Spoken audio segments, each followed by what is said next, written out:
Here I am, all on my own. Meow, meow. Building the only Gundam I've ever known. Oh, crap, camera's on. Hey, what's going on YouTube? Welcome back to my channel. I'd like to introduce to you guys the Providence Gundam. That's right, I'm going to do an unboxing on this. This is for one of the conversions that I ended up getting. So this is the pre-conversion video. I just wanted to walk you guys through what comes in the box before we tear it all up. I could have done one that was already built, but I wanted to start from scratch. This one is actually not for me. This is kind of a Christmas gift slash commission slash I need to get this done before Christmas and get to my best friend. So I am super stoked to do this. I do have an Infinite Dimensions, the limited run of the conversion for this, which makes this look completely badass. So without further ado, let's get into this. Here's the box art and here's the instructions. Like we do on the channel, we're just going to go through everything real quick and then we're going to set this to the side, and then I'll end up doing a unboxing on the resin conversion, and then this is probably going to be the first thing that you guys end up seeing me work on. Now I am not painting this. I'm going to do a complete build up on it, get it all primed and ready for paint so that my friend can paint it himself maybe someday. So taking a look, I actually really dig the art that's on both the box and on here. If they made it in poster form, I would so get one. This of course is Bandai 2017, so it was released last year. They make a P Bandai version, which I think the only difference is it comes with a custom base that is in red and maybe some effect parts for the funnels. By the way, if you guys want either a good review of this all built up and or basically a Wikipedia information on it, check out Zaku Aurelius. He does great reviews over there, or check out the Gundam Wiki. Taking a look at pages 2 and 3, you have some information on here. This is when they had the English on here as well, so you have information in Japanese on the Dragoon system and English. Forbidden power unleashed by Zaft. Providence Gundam weapons, and then you have the layout. I do actually like how they started doing this in the instruction manuals of section 1, 2, 3, 4, 5 in the instruction manuals, and they point out where they're being done. Pages 4 and 5, you have the runner layouts, and there are a lot of parts on here that don't end up getting used that can go into the parts bin. Pages 6 and 7, you get the body unit building up the chest, beginning of the head. 8 and 9, continuation of the head, you got the arms, assembly of the arms with everything, beginning of the waist unit. 10 and 11, you get continuation of the waist, you get starting on the legs. Your center pages, you get some nice shots of it in action. You get your paint color guide over here, you get shots of the pilot, you get more information over here. I love the look of this backpack, but it looks so much better with the conversion.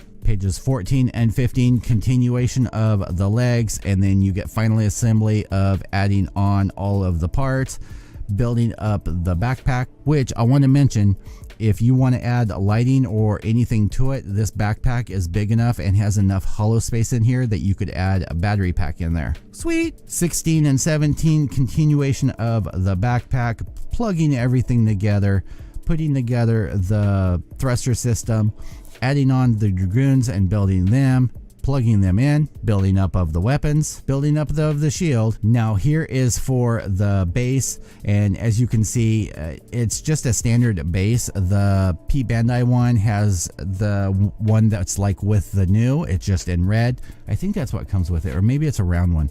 I don't remember it. I had it for a while, but it was not mine, so I gave it back. Here you have showing adding on. They do come with clear parts to have the dragoons launching off of it, as you can see here. And then here is your sticker placement and your final shot on the back. You get one sheet of foils, one sheet of dry transfers, and one sheet of stickers. And here we are with Runner A. You get a big beam saber effect, and I really actually like this one. It's pretty cool. You get a dark navy blue in this section, you get a deep maroon red over here, and then you get I'm looking at it on camera and it looks accurate. This is like a deep mustard color. It's different than their normal yellows, so that's kind of interesting. Runner B is going to be in a bluish gray. I do actually like the color. It almost comes across like a light lavender. So you get head parts over here, you get the pilot, you get the V-fin, shield parts, leg parts, skirt parts. Runner C, this is going to be the shell for the backpack, and as you can see, that is pretty freaking big. Runner D, you get 2 of. Here you have armor sections, and they did really good. If you can see on that, they did really good with the panel linings. Here's the back of the hands. This has a lot of detail on it. Runner E, you get 2 of. Here's some thruster sections, other parts on there, and yeah, if you just went with stock and didn't do the conversion, there are a lot of details on here that I think you could make a little bit better if you just ran a panel liner through. Here is Runner F1. These are in that dark brown that they're using for the frames and stuff. So here's bottom of the feet. You can see all of the details that are on there. Skirt parts, this is basically all of the frame parts. Runner F2 is just a continuation of F1. Runner G is going to be in a dark gray. It almost has a bluish tone to it, and this is going to be chest parts over here, the gun. Now here is something kind of interesting. Runner H1, this is in a rubbery material, so this is going to be for the piping that's on the sides, and then this goes on the underside of the chest. That's flexible. I haven't really seen any kits with this, so this will be kind of interesting to use. I am kind of afraid because I have done kits before that had this style material, and it was just almost impossible to get paint to stick to, so that will be interesting. Though I think that they have replacements in the resin kit for this. I haven't opened it up and checked it out yet. Runner H2 is going to be your parts for the dragoons for coming off of the backpack or on display, and then other clear parts for like the head crest, and the gun over here. Runner I is a continuation of dark brown parts, and you got hands, more frame parts on here, some gun parts on here. Runner J, you get 2 of. You get legs. These look like calf parts, parts of feet. Looks like some vents over here, joints. Last but not least, you get this BA2 runner, and this has been used on a lot of kits, and it looks kind of sketchy versus the size of the kit versus this base as far as whether it will hold it or not. But yeah, I'm definitely going to upgrade his base to something a little more substantial, especially since we're adding resin to it, and that will end up adding weight. But yeah, so this is the base for it. All right, boys and girls, I hope you enjoyed that in my little sing-along in the beginning. Definitely stick around. I have the unboxing of the resin conversion coming up, and then we're going to end up starting on this. And I think I'm going to end up either doing a live or just building it up in sections, showing you guys how I end up cleaning up panel lines, end up building it.